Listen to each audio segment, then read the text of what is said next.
Good, happy Monday evening, June 15, 2020. I'm Riley King, and welcome to this Monday evening edition of the Riley King Newscast, right here on the Riley King Network. We have a lot of news to get to this Monday evening, so let's begin.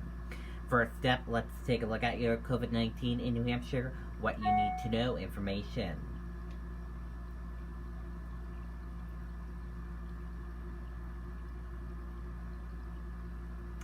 And here is a look at that information for all of you. And there are 5,345 number of people in New Hampshire have tested positive for COVID-19. 2,107,632 number of people in the United States have tested positive. 320 number of deaths from COVID-19 in New Hampshire. 519 number of people who have been hospitalized with COVID-19 in New Hampshire. 115,998 number of deaths from COVID-19 in the United States. Now let's take a look at this map of New Hampshire right here where current cases of COVID-19 are. Goffstown, 122. And let's take a look at this map of New Hampshire where total cases of COVID-19 are. Goffstown, 189. And now let's take a look at these three charts here. Let's start with the first chart. New cases each day in New Hampshire in the purple, daily new positive COVID-19 cases in the orange, new hospitalizations, and in the red are the deaths. And let's take a look at this chart here, current cases in the purple, total current COVID-19 cases, and in the orange, current hospitalizations.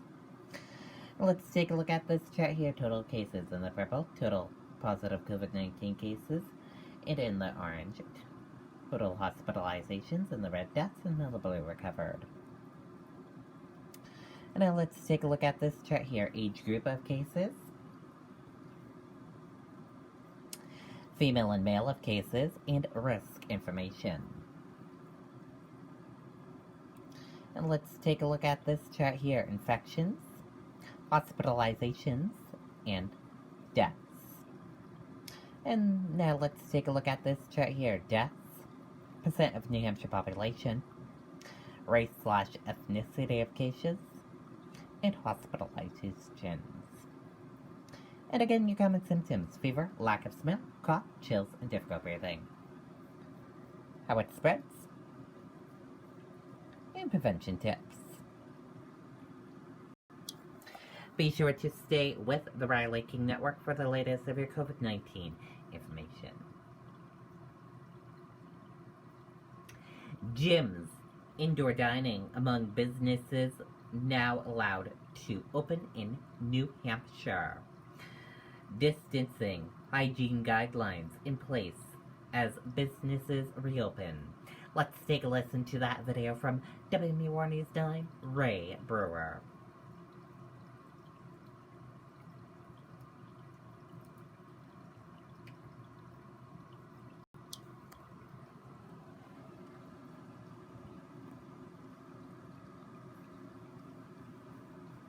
Veltate's Building Supply is here to help build a better summer at your home. From building materials to all types of tools, paint, and everything else you need to make home improvements a snap. Shop online at veltates.com. Visit one of our 9 locations or place your order via phone or email. At 5 o'clock this morning, the Executive Health and Sports Center in Londonderry welcomed back its members, as gyms are now able to reopen. It was just great to see people coming in, quite a few check-ins, obviously contactless, touchless check-ins, right? And, proper distancing and proper smiles, too. Justin Benton says the sports center is taking a phased approach to reopening. The center includes a pool where people have been swimming laps since June 1st. But today, another element was added. We just finished up a 50% capacity but full aquatics class. And those folks did a phenomenal job in terms of what I saw. At Marty's Driving Range in Mason, the range has been open since middle of May, and they've been serving food since the end of April. We've been taking it very slow as far as the guidelines go. strictly takeout and picnicking on the lawn area. Bring your own camping chairs and blankets, and people have really been liking that. Nicole Ruggiero says they've held off on using their own tables, even though the guidelines permitted that. But with indoor dining allowed as of today, that will change. We'll start super slow, take out half of our tables for the 50% capacity, and basically just make sure that, we're disinfecting in between and people actually have a place to sit outside of the sun. Ruggiero says lately she's seen a lot of smiles on the faces of her customers, and she adds that it feels like things are getting back to normal. Ray Brewer, WMUR News 9. All right, Ray, thank you. In addition to gyms and indoor restaurant dining, other reopenings allowed today include pools, bowling alleys, coordinated motorcycle rides, and tourist trains. All have restrictions in place and have to follow social distancing guidelines. In 2 weeks from today, amusement parks, indoor movie theaters, and performing arts centers. Okay, and there you go on that video and that report. That will be on June 29th for amusement parks, indoor movie theaters, and performing arts centers. Yesterday, in Rochester, New Hampshire, a rally for equality held in Rochester. Organizers say event about shedding light on many injustices. Let's take a listen to that video from WMUR News 9, Tim Callery.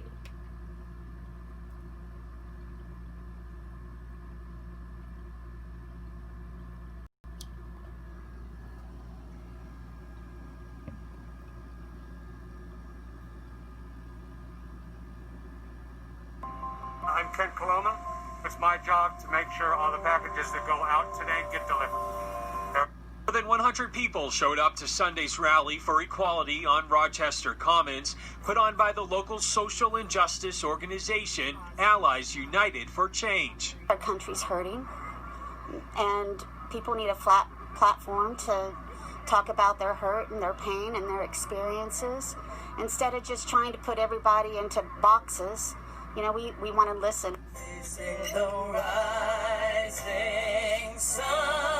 The night was filled with performances featuring songs of unity and speeches of strength. I feel things moving. Don't you feel things moving? I feel it. Among those to address the crowd was Sharon Jones of Portsmouth. The word does need to get out, and I'm so inspired by the young people and how they're stepping up. Jones called on the younger generation to continue to carry the Black Lives Matter movement until change is achieved here in New Hampshire and across the country. I remember the civil rights movement, and it was tough, very tough. But this is tough also. You often you just get concerned about the ending. What is it going to take? I think it's going to take these young people. Organizers say tonight is not just about standing in solidarity with the Black Lives Matter movement, but to also shed a light on other injustices within communities in our state and to stand together for equality. Until you know someone personally who is gay or who struggles with addiction or who is black, all of those things, until you get to sit down and talk to them, there's very little understanding there. Reporting in Rochester, Tim Callery, WMUR News 9. Okay, and there you go on that video and that report. And again, that event was held yesterday. And now let's take a look at your U.S. stock market and see how your U.S. stock market closed for this Monday evening. And here's a look at that U.S. stock market for all of you for this Monday evening. Your Dow Jones Industrial Average closed in the green, went up. Your Nasdaq closed in the green, went up. S&P 500 closed in the green, went up. Gold closed in the red, went down. Oil closed in the red, went down. U.S. 10-year closed flat. Euro/USD closed in the red, went down. And VIX closed in the red and went down.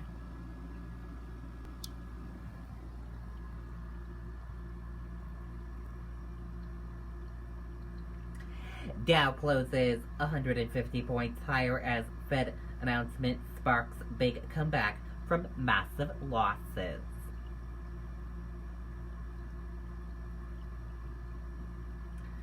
Stocks jumped on Monday, recovering from earlier losses as the Federal Reserve announced further measures to support the market and the coronavirus pandemic.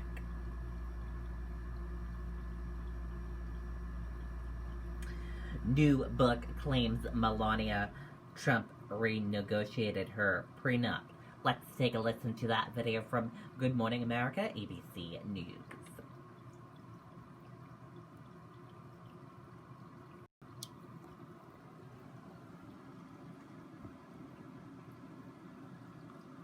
With that new book about First Lady Melania Trump making headlines with that startling claim that before moving into the White House, she insisted on renegotiating her prenuptial agreement. But her camp is firing back, saying the book is fiction.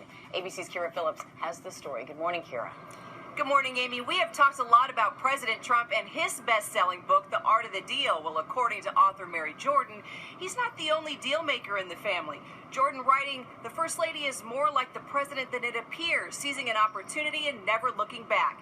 Adding the popular hashtag Free Melania is simply a myth, and that the first couple love each other more than you might think. A photographer who knew Melania said to me, she's like a ghost. Everyone knows her, but no one does. This morning, a revealing new biography, Melania Trump, The Art of Her Deal, is showing us a never-before-seen side of the First Lady. She only came to the United States for the very first time when she was 26 years old. And 20 years later, she's heading to the White House. So I just wanted to find more information. Who is this person? The biography, written by Pulitzer Prize-winning journalist Mary Jordan, is a culmination of more than 100 interviews compiled over 2 years, showcasing insight from friends, teachers, and people inside the White House. The book illuminating intimate details from the president and First Lady's relationship. Donald Trump said that any man who doesn't have a prenup is a loser. She, the chess player that she is, clearly must have read his famous book, The Art of the Deal. And in that, it says that leverage is when you have something the other person wants, or better yet, can't do without. Well, by waiting until he went into politics, she had what he wanted. After President Trump's inauguration in 2017, Melania stayed behind in New York City at the famed Trump Tower. Reports at the time saying the couple wanted to allow Barron to finish out his term in school.